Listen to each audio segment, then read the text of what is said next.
Coucou, bonjour, bonjour, bonjour, j'espère que vous allez bien. Bon, c'est comme avant-hier, je suis montée aussi sur un panel d'enfants perdus. Mais en tant qu'Ivoirienne, je suis montée ce que j'ai entendu.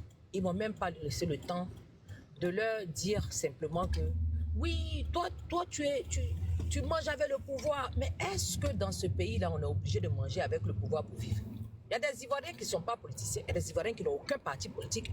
Il y a des Ivoiriens de 60 ans qui n'ont jamais voté, mais eux, ils sont habillés, eux, ils ont leurs enfants, eux, ils sont mariés, eux, ils vivent là. Mais vous voulez tout politiser. Quand on vous dit, quand Olivier Blé dit, nanani, nanana, Olivier Blé, là, c'est un pisseur au lit. Quelqu'un même qui n'est même pas capable de se prendre en charge, qui se fait entretenir par une rabougui qui s'appelle la Zombrotte, mais vas-y voir les dégâts. Olivier Blé, même, on l'a eu en face, il ne fait pas peur. C'est bavardage, c'est Dagbashi. Il ne fait pas peur. Olivier peut rien créer. Voilà Marie-Jeanne Tagbo. Hier, je l'ai vu sur son live en train de crier. Il dit, mais toi, tu as 2 enfants autistes. Mais comment on appelle, courage tu mets, énergie tu mets dans. Si on ne met pas le nom des Gbagbo là, on va voir ce qui va se passer là. Si tu prends même le combat des 2 autistes que toi-même tu as créé là, je te jure que les gens allaient mieux te suivre. Bon, voilà quelqu'un, tu te retrouves même pas en Europe. C'est toi qui t'assois, vous criez, on va prendre le pays là. Il aurait une révolution. Mais quelle révolution? Gbagbo avait le temps de remédier à ce problème là. Depuis 2021, on savait qu'on n'allait pas mener de Gbagbo parce qu'il y avait un problème. Mais soit on part à la manière politique, ou soit on part à la manière juridique. On dit que c'est la juridiction qui a enlevé le nom de Gbagbo. Mais il y a des recours. Michel Gbagbo, il est à l'Assemblée nationale. Il y a plein de recours qu'on pouvait passer par là pour éviter, pour mettre le nom de Gbagbo si éventuellement il y avait urgence. Mais vous êtes resté assis. Vous n'avez rien fait jusqu'à ce qu'aujourd'hui on dise que son nom ne sera pas sur la liste. Vous dites que vous allez prendre pays là. Côte d'Ivoire là, c'est pour Gbagbo. C'est Gbagbo, tu payes le loyer de la Côte d'Ivoire. Vous êtes dans quoi, nous? On a nos parents en Côte d'Ivoire.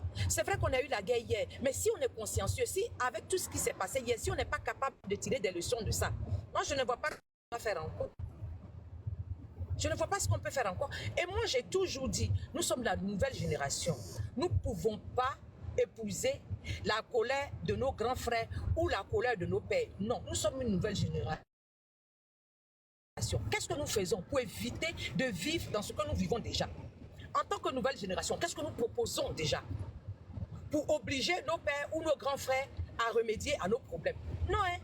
La nouvelle génération, il faut les voir. Wow, on va se battre. Mais quand Gbagbo me mettait au pouvoir, il n'était pas armé. Aujourd'hui, il est au pouvoir là. Aujourd'hui, il est opposant là. Lui, continue quoi pour pouvoir enlever Ouattara au pouvoir? Non, mais sérieux. Parlons peu, parlons vrai. Gbagbo me mettait au pouvoir. Il n'a pas pu.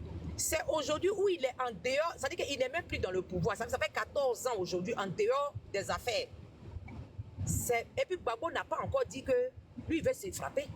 Lui-même, le chef, lui, son nom, vous prenez pour aller frapper les gens dans vos bouches. Lui-même là, il n'a pas encore dit que lui il va aller prendre, il va faire la guerre aux Ivoiriens. Il n'a pas encore dit ça. Donc vous qui le suivez là, en tant que jeune génération là, qu'est-ce que vous proposez à vos frères et sœurs, à vos enfants? Vous comptez sur quoi? Vous n'avez pas d'amis, vous étiez au pouvoir, mais vous n'avez pas eu comment on appelle? Vous n'avez pas eu d'alliés. Mais aujourd'hui, où vous êtes dans l'opposition, là, vous comptez sur quel allié? Mais vous êtes dans quoi? Vous êtes dans quoi? Non seulement ça, vous ne proposez rien, mais c'est vous. C'est-à-dire que la seule alternative que vous avez, sans Gbagbo, c'est Gbagbo. Mais Gbagbo, vous dites que c'est un dinosaure politique. Il a bien ses dauphins. Il doit avoir bien ses dauphins. Stéphane Dipré, il est où? Damana Diapika, ils sont où? Mais tous ces généraux, tous ces grands que vous citez, vous tapez vos partenaires, ils sont où? Et puis le nom de Gbagbo n'a pas été sur la liste jusqu'à aujourd'hui. Et à la seule alternative, comme des perdants, vous n'avez plus rien à faire, vous allez faire la guerre. La guerre contre qui? La guerre où? Pour qui? Au nom de quoi? Mais si